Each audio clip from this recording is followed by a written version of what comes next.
聖靈降臨期第9節嘅聖餐崇拜現在開始，請起立。主啊，你有永生之道，我們還跟從誰呢？讓我哋同唱此禮聖詩，主愛輝煌歌。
讚美歸於上帝，聖父、聖子、聖靈。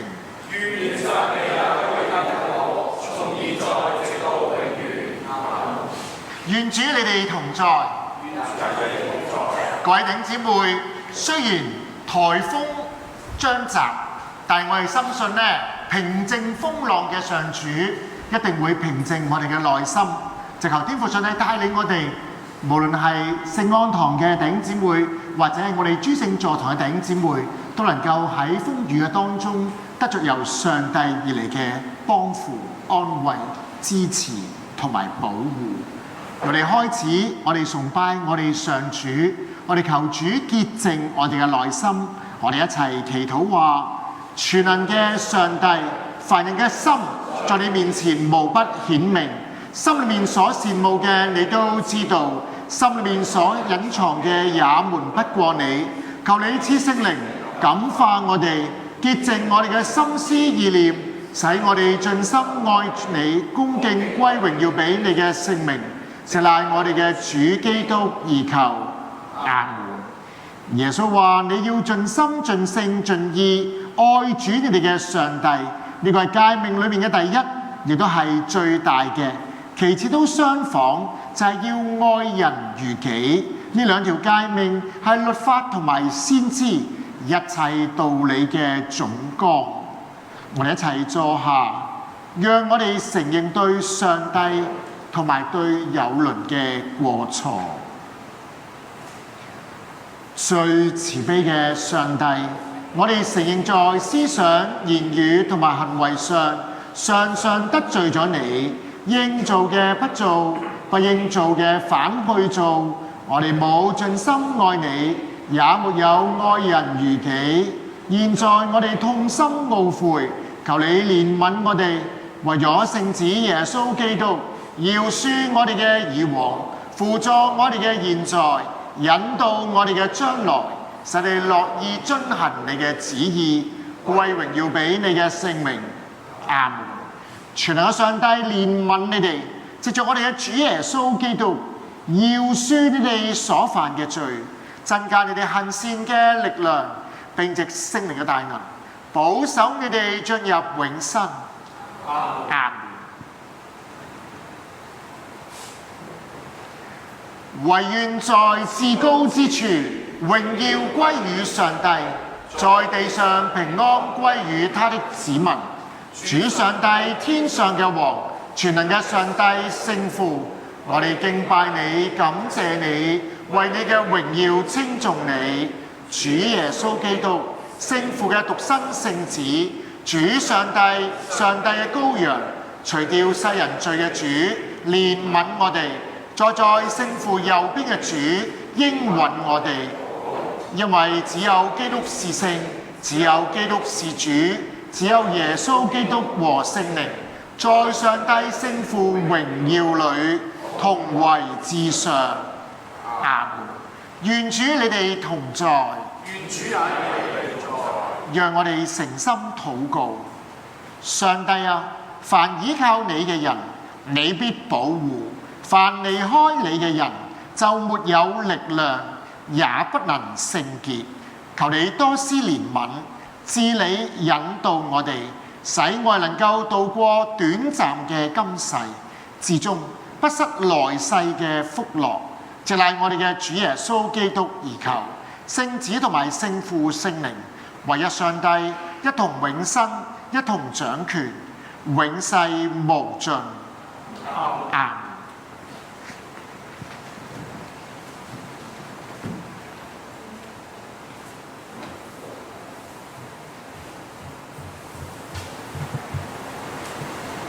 第一次經課選自創世記19章15至28節。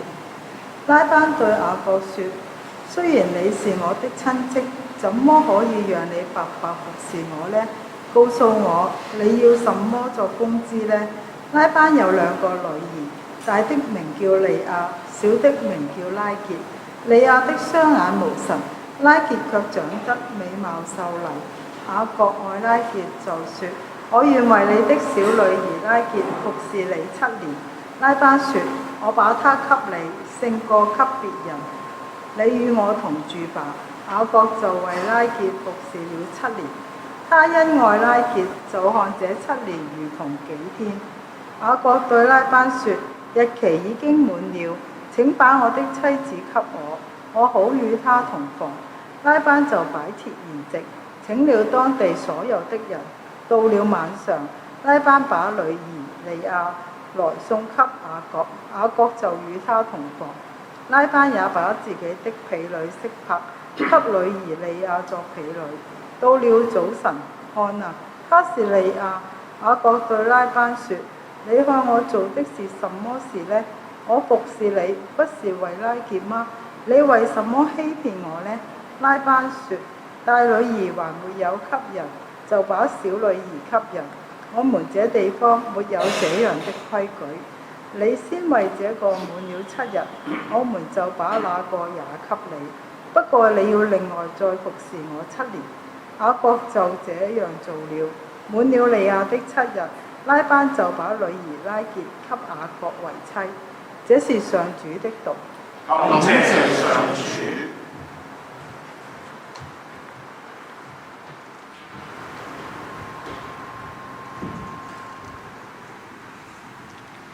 用我哋同心啟應詩篇第105篇。你們要稱謝上主，求告他的名，在萬民中傳揚他的作為，要向他唱詩，向他歌頌，述說他一切奇妙的作為，要誇耀他的聖名，願尋求上主的人心中歡喜。我們稱謝上主，述說他一切奇妙的作為。要尋求上主與他的能力，時常尋求他的面。他僕人亞伯拉罕的後裔，他所揀選雅各的子孫啊，要紀念他奇妙的作為和他的奇事，並他口中的判語。我們稱謝上主，述說他一切奇妙的作為。他是上主，我們的上帝，全地都有他的判斷。他紀念他的約，直到永遠；紀念他吩咐的話，直到千代。就是與亞伯拉罕所立的約，要向以撒所起的誓。我們稱謝上主，述說他一切奇妙的作為。他將這約向雅各定為律例，向以色列定為永遠的約，說：我必將迦南地賜給你們，作你們應許的產業。哈利路亞！我們稱謝上主，述說他一切奇妙的作為。願榮耀歸於聖父、聖子、聖靈，起初這樣，現在這樣，將來也這樣，永無窮盡。阿門。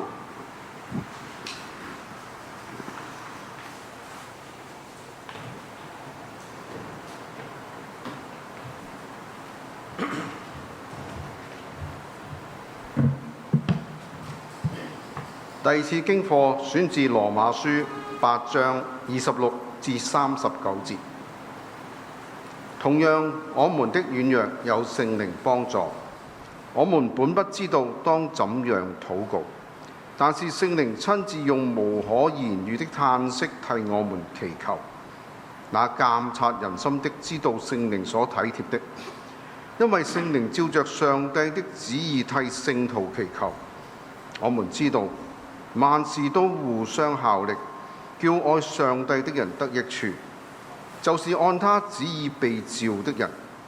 因為他所預知的人，他也預定他們效法他兒子的榜樣，使他兒子在許多弟兄中作長子。他所預定的人，他又召他們來；所召來的人，他又稱他們為義；所稱為義的人，他又叫他們得榮耀。既是這樣，我們對這些事還要怎麼說呢？上帝若幫助我們，誰能抵擋我們呢？上帝既不顧惜自己的兒子，為我們眾人捨了他，豈不也把萬物和他一同白白地賜給我們嗎？誰能控告上帝所揀選的人呢？有上帝稱他們為義了，誰能定他們的罪呢？有基督耶穌已經死了，而且復活了，現今在上帝的右邊，也替我們祈求。誰能使我們與基督的愛隔絕呢？難道是患難嗎？是困苦嗎？是逼迫嗎？是飢餓嗎？是赤身露體嗎？是危險嗎？是刀劍嗎？如經上所記，我們為你的緣故，終日被殺，人看我們如將宰的羊。然而靠着愛我們的主，在這一切的事上，我們已經得勝有餘了。因為我深信，無論是死是活，是天使，是掌權的，是有權能的，是現在的事，是將來的事，是高處的，是深處的，是別的受造之物，都不能使我們與上帝的愛隔絕。這愛是在我們的主耶穌基督裏的。這是上主的道。感謝上主。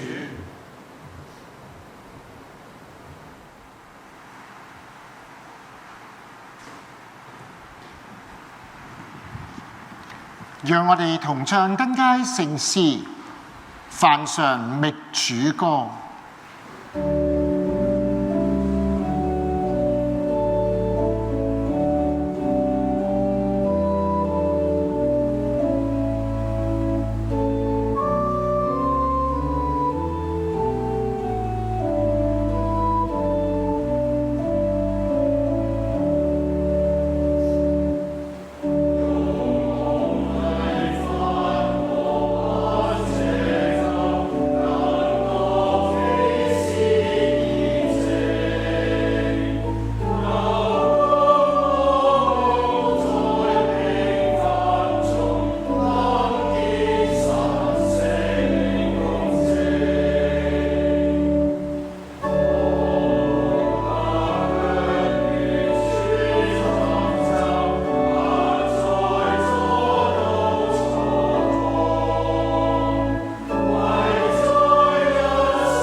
哈利路亞，哈利路亞。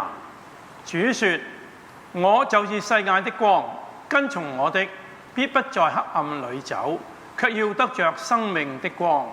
哈利路亞。願主與你哋同在，也與你嘅心靈同在。主耶穌基督嘅聖福音係記載在聖馬太福音。願榮耀歸於主基督。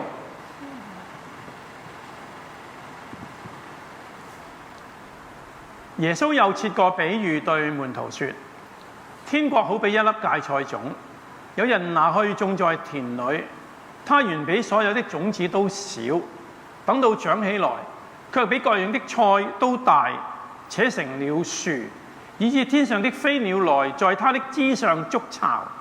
他又對他們講另一個比喻：天國好比麵酵，有婦人拿來放進3斗麵裏，直到全團都發起來。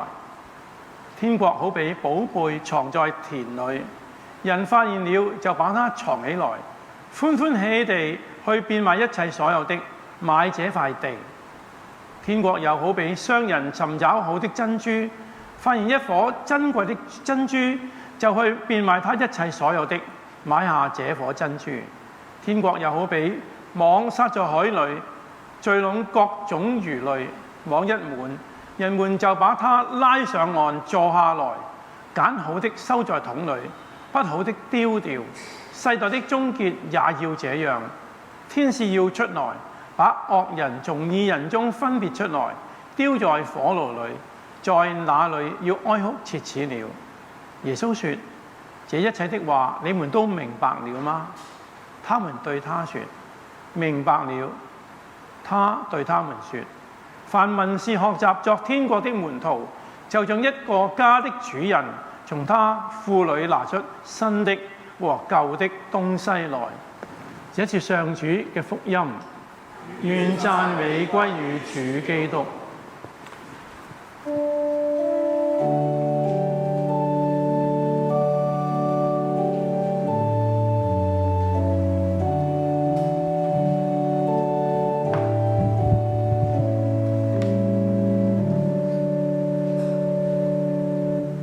請祈禱，奉聖父、聖子、聖靈嘅名，阿門。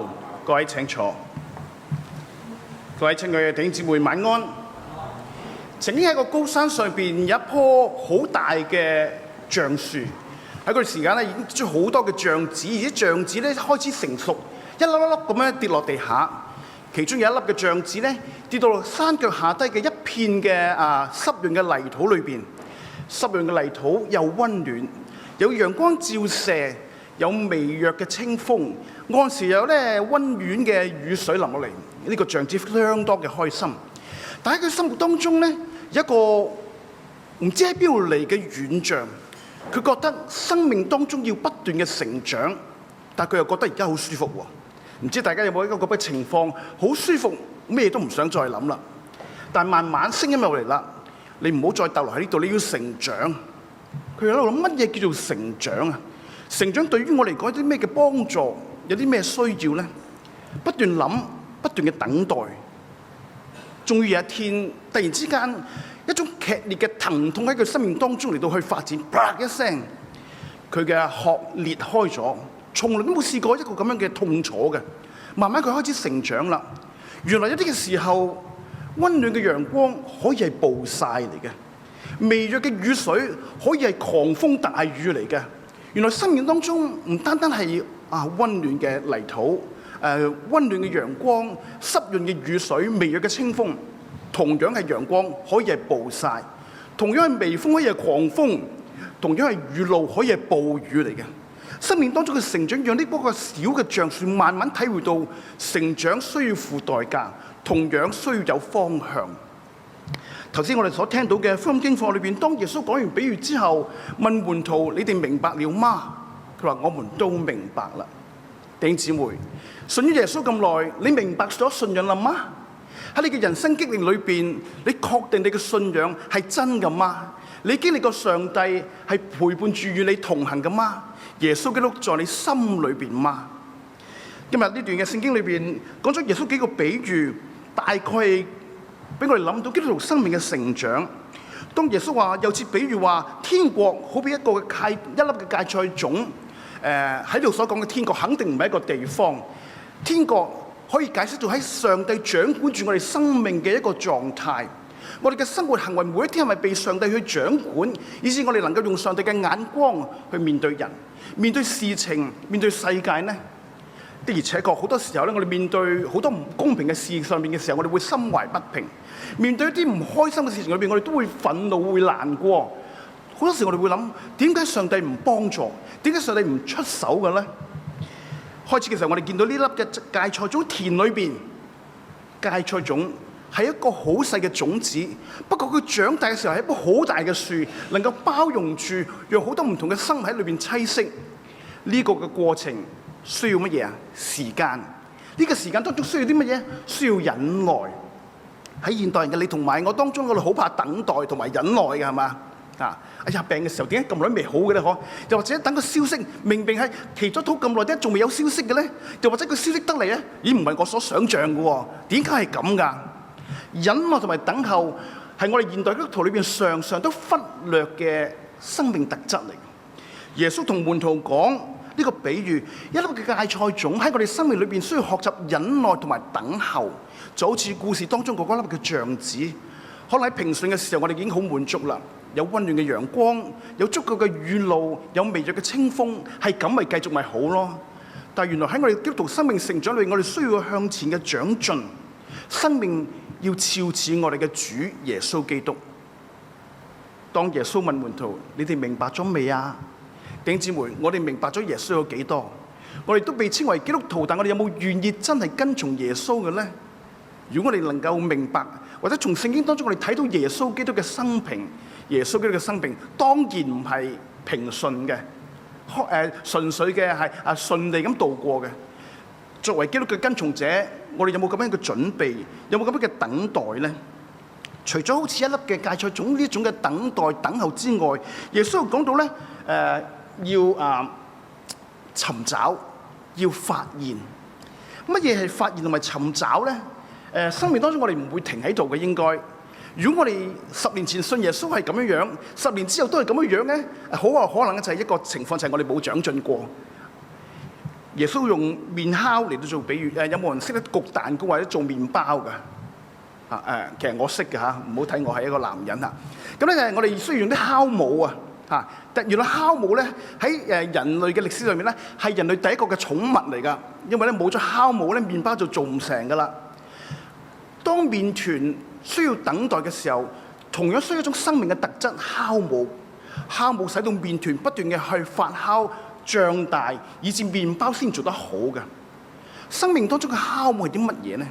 當我哋曾經領洗接受基督嗰刻，屬靈生命或者聖靈嘅種子已經喺我哋生命當中嘅時候，我哋有冇讓佢成長，讓佢發酵出嚟呢？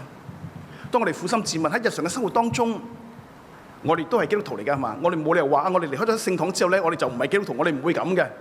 但喺我哋嘅屋企裏邊，你係咪做到基督徒咧？嘉欣 Alex 喺屋企裏邊嘅時候，你會唔會露出你原本嗰個樣，以至掩蓋咗你基督徒生命嘅特質？又或者做媽媽嘅、做仔女嘅喺屋企會唔會互相傾責嘅咧？夫妻之間會唔會咧為咗小事咧係發牢嘈而忘記咗我哋應該彼此相愛、互相包容嘅咧？我見到咧，你唔使摸下佢嘅手嘅。的而且確，呢個嘅生命係不斷嘅成長，存着耐心、忍耐、等候，而且要發現、追尋。當耶穌又話一個嘅天國就好比一個嘅寶貝、寶藏藏咗喺地裏面，有人發現咗佢之後咧，就要賣晒佢一切所有嘅，買咗塊地，為咗嗰個寶藏寶貝。呢個係一種乜嘢嚟？係一種放下，甚至乎有啲時候係一種犧牲。當佢發現咗嗰個寶貝比其他嘢更加寶貴嘅時候，就願意放低自己認為最重要嘅，去揾咗嗰樣最重要嘅嘢翻嚟。認為最重要嘅，同埋真係最重要嘅咧，有啲時候喺我哋現實世界裏邊係有啲困難嘅。我哋做牧師好多時咧，到咁上一日子咧，就如果係考試期間咧，原本好多人返教堂，特別做父母帶埋仔女嗰啲咧，就唔見咗人㗎啦。唔知你哋係咪咁樣？佢牧師就話：點解唔見咗佢哋？哦，考試啊嘛，要讀書嘛。咁我話你讀成日嘅咩嚇？咁佢話唔係嘅，咁啊可能會瞓晏少少啊，打兩鋪機先繼續讀。咁點解你唔返教堂崇拜上帝先嘅咧？諗翻轉頭咧，當佢哋細個嘅時候，想入某間學校咧，佢哋會叫牧師寫信，寫信之後咧，佢哋繼續祈禱求上主咧帶領咧我嘅細路入咗呢間學校，入咗咧佢就會好感謝上主，跟住咧生命就停咗喺嗰度啦。努力讀書啊嚇，忙嘅時候就唔使翻崇拜噶啦，你讀書得噶啦。乜嘢係最重要嘅咧？唔單止小朋友喎，係你同埋我人生都係咁樣噶嚇。喺一啲我哋覺得重要嘅事情嘅時候，我哋可以放低上帝喺埋一邊，做咗我哋自己認為重要嘅嘢先。但耶穌呢個比喻裏邊講到呢個人能夠發現到嗰個真正嘅寶貝之後，佢就放低自己最重要嘅嘢，賣掉田產去買咗塊地而揾到佢發現嗰個嘅珍珠寶貝。你有冇發現到你生命當中嘅寶貝其實係上帝佢自己？當耶穌喺我哋生命當中作主嘅時候，天國就在我們裏邊啦。所以當法利賽人問耶穌：天國在哪裏？係咪喺呢度喺嗰度？耶穌話唔係，天國應該喺你哋嘅心裏邊。如果天國喺我哋心裏邊嘅時候，就讓上帝掌管我哋人生，我哋有新嘅視覺，用上帝嘅眼光去度我哋每一天嘅日子。天國有俾個商人同樣啦，要買一個好貴嘅珠子珍珠啦嚇，發現咗嘅時候就放低晒一切所有嘅，換取呢個珍珠翻嚟。呢個一層一層嘅，從等待到發現、尋求、放低原本以為重要嘢去揾到佢，呢個全部都係一個過程嚟嘅。所以我記得起咧喺12世紀英格蘭教會裏邊嗰位聖者聖 Anselm of Canterbury 聖安室倫，大家都好熟悉 Faith, Seeking, Understanding。我哋嘅信仰信心優於理性嗱，唔係話唔講理性喎，係先優於理性。我哋投入參與呢個信仰當中嘅時候，我哋唔好停喺度，我哋尋找發現喺個過程當中，我哋可能會失望嘅，會懷疑嘅，但我哋唔好放棄，一路追尋，最尾我哋會慢慢明白，而且得着生命之道。我哋見到喺今日第一次經課裏邊，我哋好熟悉嘅雅各一個古惑仔為咗佢愛嘅拉結，服侍佢嘅舅父拉班7年，7年之後咧，發覺原來唔係拉結喎，即係俾阿舅父困咗啦。咁唔緊要，舅父話細嗰個都俾埋你，幫到我7年。如果係你會點決定？嗱，而家我哋可能話我哋要爭取權益，你我唔想蝕底啊。但係咧，我哋睇到咧好奇怪，如果佢相信呢個係上帝嘅帶領，或者佢更加認識上帝而依靠上帝嘅話咧，喺個過程當中，佢慢慢睇到上帝嘅恩典。好多時候喺過程當中體會上帝嘅恩典，或者喺結局之後我哋擰翻轉頭當中見到上帝嘅恩典，呢一個係信仰嘅過程，需要我哋經歷，需要我哋尋找，需要我哋體會。冇體會嘅信仰可能係宗教，宗教唔能夠改變我哋嘅生命，信仰能夠改變我哋嘅生命。就正如聖保羅喺第二次經課裏邊講到，我哋本來唔識祈禱，係聖靈為我哋祈禱，教我哋祈禱，以致我哋能夠去到上帝面前，因為佢愛我哋，為我哋捨佢嘅兒子耶穌基督，使到我哋生命可以重新改變過嚟。誰能使我哋與基督嘅愛隔絕呢？難道是患難麼？是逼迫麼？是刀劍麼？喺聖保羅嘅人生裏面，全部都經歷過。咁你可以問：你信耶穌嘅喎，點解有逼迫嘅？你信耶穌嘅點會面對刀劍嘅？你信耶穌嘅點會面對死亡嘅咧？我哋係普通人，呢個世界唔係你病就我病嘅啦，係咪？唔係你遇到困難就我遇到困難嘅啦，係咪？所唔同嘅係啲乜嘢咧？所唔同就係有耶穌基督陪伴我哋去面對嘅生命。如果我哋能夠時刻都知道耶穌基督喺我哋當中，天國就喺我哋當中。不過好多時候，我哋喺日常嘅生命磨折嘅過程裏邊，我哋忘記咗上帝喺度。我最近聽咗一首國語嘅詩歌，係嚟自台灣嘅，叫做咧放下安心放下。點解能夠安心放下咧？詩歌裏邊一節好提醒我嘅，因為他一直都在，上帝一直都在，一直都喺我哋嗰度。但係好多時候我哋睇唔見佢，或者我哋刻意嘅去迴避佢。但係上帝一路嘅與我哋同在，當我哋擰翻轉頭嘅時候，佢就會向我哋顯現。就好似一位出色嘅古代嘅修士聖 Brother Lawrence， 佢曾經講過咧，當我哋犯罪嘅時候，上帝同我哋距離仍然近到我哋唔能夠想像。當我哋回轉面向上帝嘅時候，嗰片好薄嘅紙罪惡就會散去，因為上帝一直都在。因此，當主耶穌喺呢個比喻裏面最後，佢話咧：你哋唔明白？門徒話明白啦。耶穌就話咧：凡文士學習天國嘅門徒，就好似個家主從佢嘅倉庫裏邊將新嘅同埋舊嘅東西攞出嚟。究竟係點解咧？好似咧無厘頭咁樣。呢個係提醒我哋，作為基督徒嘅生命，我哋可以不斷改變，而且不斷嘅選擇。法利賽人嘅問題係乜嘢啊？佢哋固守舊約嘅傳統，唔會反省；固守舊約嘅規條，冇突破，冇生命。如果佢哋能夠學習天國嘅門徒，就可以將生命裏邊嘅嘢不斷嘅更新、不斷嘅改變、不斷嘅選擇，以致生命慢慢嘅成長。弟兄姊妹，喺人生嘅裏邊，你願唔願意跟隨基督？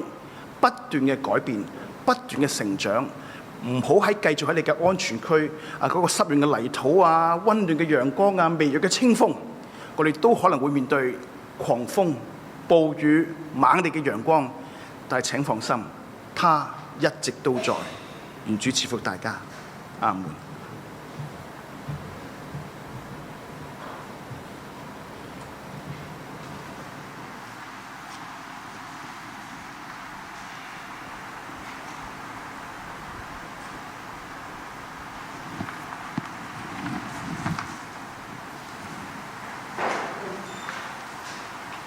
讓我哋承認我哋嘅信仰。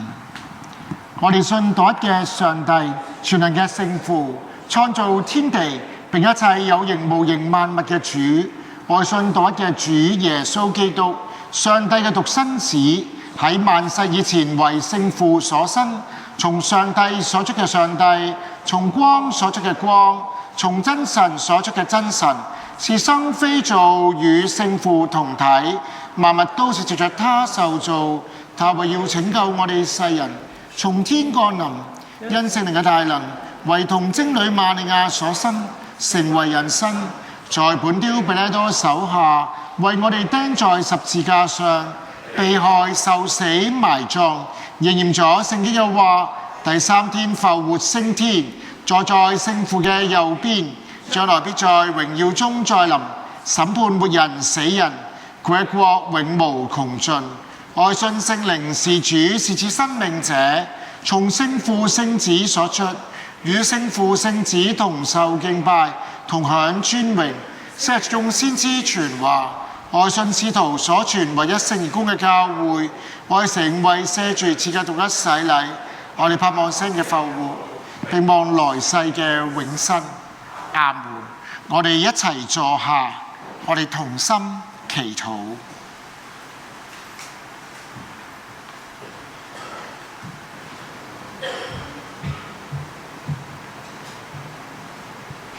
天父啊，你嘅聖子耶穌基督呼召我哋跟從佢，作佢真實嘅門徒，建立屬你嘅群體，使天國早日完全實現。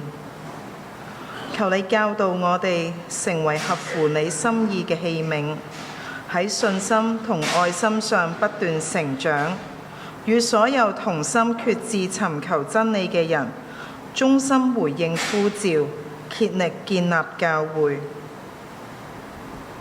天父啊，願你嘅國降臨，願你嘅旨意成就在地上。感謝天父，你叫我哋明白，沒有任何人同埋事可以隔絕基督同我哋嘅愛，因為靠住愛我哋嘅主，我哋可以克勝一切困難同險阻。求你幫助我哋深切地體會基督嘅愛，令我哋喺呢個愛裏面彼此維繫、愛護同埋接納。又求你保守我哋，即使我哋陷入禍患同埋危機之中，仍然存着堅毅嘅信心，仰望你引領我哋嘅未來。天父啊，願你嘅國降臨。願你嘅旨意成就在地上。我哋為全世界，更為香港社會，求天父看顧我哋嘅政府，使各級公職人員能夠真誠地服務市民。政經同埋工商業界嘅領袖用信心建設呢個城市，各行各業嘅僱員同埋勞工對社會民生作出貢獻，所有市民都以呢個城市為家。願主帶領政府同埋所有參政嘅人士同心協力，以全港市民嘅福祉為依歸，促進社會嘅公義同埋安定，讓人人得享平安。天父啊，願你嘅國降臨。願你嘅旨意成就在地上。今日我哋面對生活裏邊各樣嘅挑戰，喺人生嘅路上難免遇上軟弱嘅時候。求天父幫助我哋喺軟弱嘅時候更加信靠你，喺我哋唔曉得怎樣禱告嘅時候，懇求聖靈親自用無可言語嘅嘆息替我哋祈求。我哋要為自己親朋中感到生活愁煩、經歷挫折同埋面對疾病嘅人禱告。天父啊，願你嘅國降臨。願你嘅旨意成就在地上。因耶穌基督從死裏復活，如今坐喺天父嘅右邊，替我哋祈求。我哋可以坦然無懼，一心尋求天國，相信至終能與歷代眾聖徒同享永恆嘅福樂。天父啊，願你嘅國降臨。願你嘅旨意成就在地上。主，我哋嘅上帝啊，你係仁慈憐愛世人嘅主，求你發大慈悲，接納你子民熱心嘅禱告，要求你施憐憫，眷顧我哋同埋一切轉向你求助嘅人。但願榮耀歸於你，聖父、聖子同埋聖靈，從現在直到永遠。阿們。萬事都互相效力，叫愛上帝嘅人得益處，就係按佢旨意被造嘅人。願主嘅平安常與你哋同在，也與你同在。我哋互祝平安。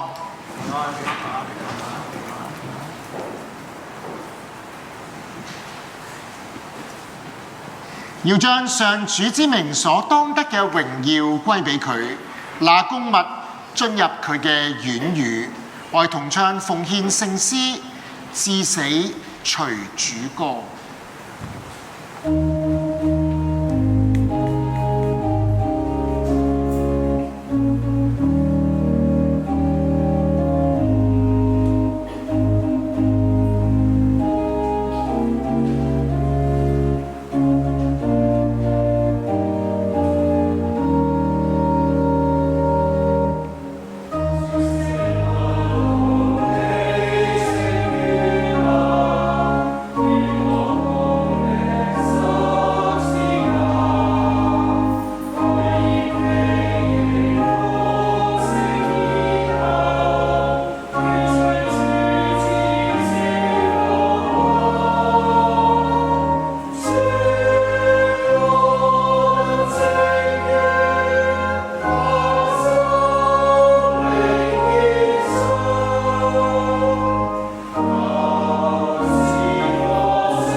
萬物都是從主而來。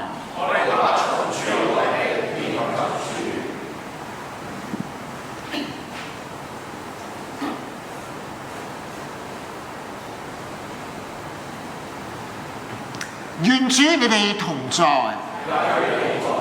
你哋心裏當仰望主。我哋應當感謝我哋嘅主上帝。掌權嘅上帝，你係創造世界之先，已經認識我哋。你藉亞伯拉罕同埋摩西呼召我哋成為你嘅子民，又預定我哋因着聖靈嘅大能夠效法你死而復活嘅聖子嘅榜樣。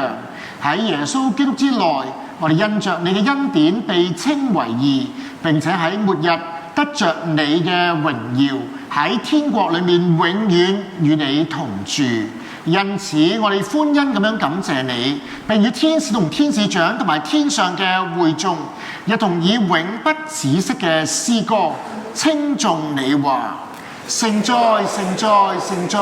大有權能、大有威嚴嘅主，你嘅榮光充滿天地，歡呼之聲響徹雲霄。奉你名而來的是應當稱頌的，歡呼之聲響徹雲霄。主上帝，你深愛我哋，是我哋如埋喺世界田地裏面嘅珍寶，好似嗰一位商人一樣，為咗買下珍珠，甘心捨棄一切，嚟到喺呢個世界嘅田地裏面用心去種植麥子同埋葡萄，作為賜俾我哋嘅食物，使我哋得享永恆嘅生命。求你藉着聖靈嘅大能嚟到我哋之內，使我哋嘅生命被你轉化，超似你嘅形象。你哋賜俾我哋領受嘅餅同埋酒，成為主耶穌基督嘅聖體同埋寶血嘅新約聖事。主耶穌基督喺同門徒共進晚餐嘅時候，拿起餅來，祝謝了就擘開，分俾佢門徒話：你哋拿着吃，呢個係我身體，係為你哋捨嘅，你哋以後要如此行，為嘅係紀念我。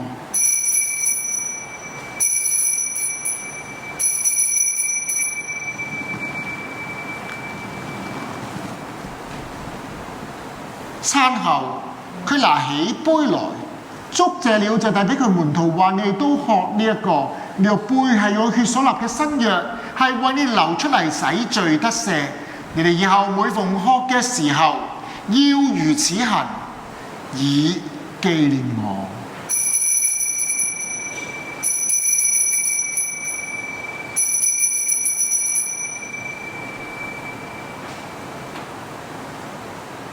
因此，我哋要宣揚信仰嘅奧秘話：基督曾經受死，基督現已復活，基督將要再來。永在嘅上帝，你曾應許冇任何事物能夠使我哋與你嘅愛隔絕。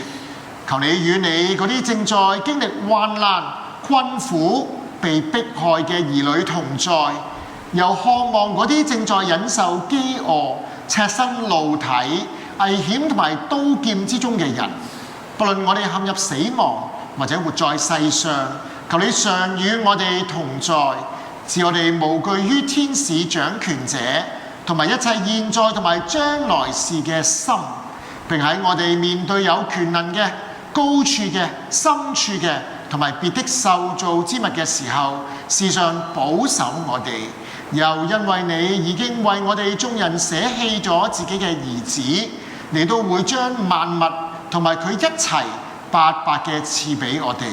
求你賜我哋信心，使我哋因此常常倚靠你、仰望你。我哋所願所求都係靠着你嘅聖子耶穌基督。藉着基督皆同基督，在基督內及在聖靈嘅合一裏，一切尊貴榮耀皆歸於你，全能嘅聖父，從現在直到永遠。阿們。我哋屈膝坐下，遵照我哋救主基督嘅教訓，我哋一齊祈禱話：我們在天上嘅父，願你嘅名被尊為聖，願你嘅國降臨，願你嘅旨意行在地上，如同行在天上。我哋用嘅飲食，今日賜俾我哋，饒恕我哋嘅罪，如同我哋饒恕得罪我哋嘅人，不叫我哋遇見試探，拯救我哋脫離兇惡，因為國度、權柄、榮耀都是你的，從現在直到永遠。阿們。我哋擘開呢個餅，分享基督嘅身體。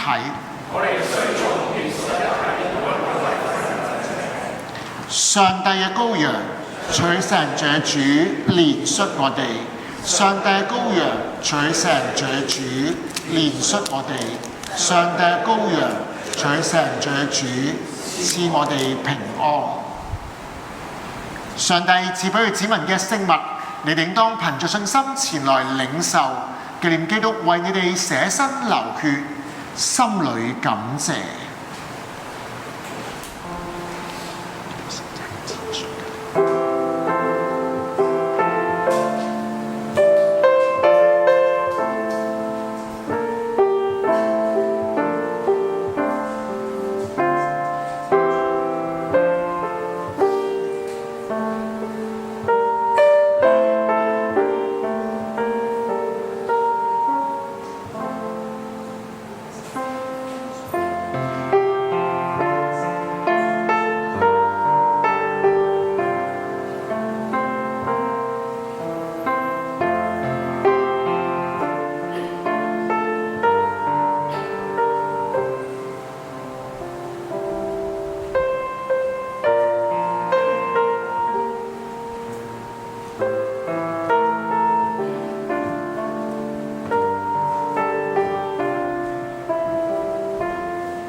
我哋領受我上主嘅恩典，我哋好應該感恩。我哋一齊同心祈禱。主啊，求你賜力量，使我哋曾經握住聖物嘅手，為主服務倍加熱誠；曾經聆聽聖言嘅耳朵，不受喧嚷紛爭擾困；曾經頌揚主名嘅舌頭，說話正直真誠；曾經看見救主慈愛嘅眼睛，反映盼望嘅真光；曾經領受你聖體所餵養嘅身軀，喺主豐盛嘅生命裏面得到更新。願榮耀歸俾上主，直到永遠。阿門。我哋開聲祈禱話：天父永生嘅上帝，你應施恩接納我哋，作為我哋聖子救主耶穌基督嘅活潑肢體，俾佢聖體寶血嘅聖事裏，用靈量餵養咗我哋。現在求你差我哋平安奔走世程，並賜俾我哋力量同埋勇氣，專心樂意敬愛你、服侍你，直賴我哋嘅主基督而求。阿門。讓同唱結禮聖詩，求賜自用歌。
讓我哋同心祈禱，領受由上主而嚟嘅祝福。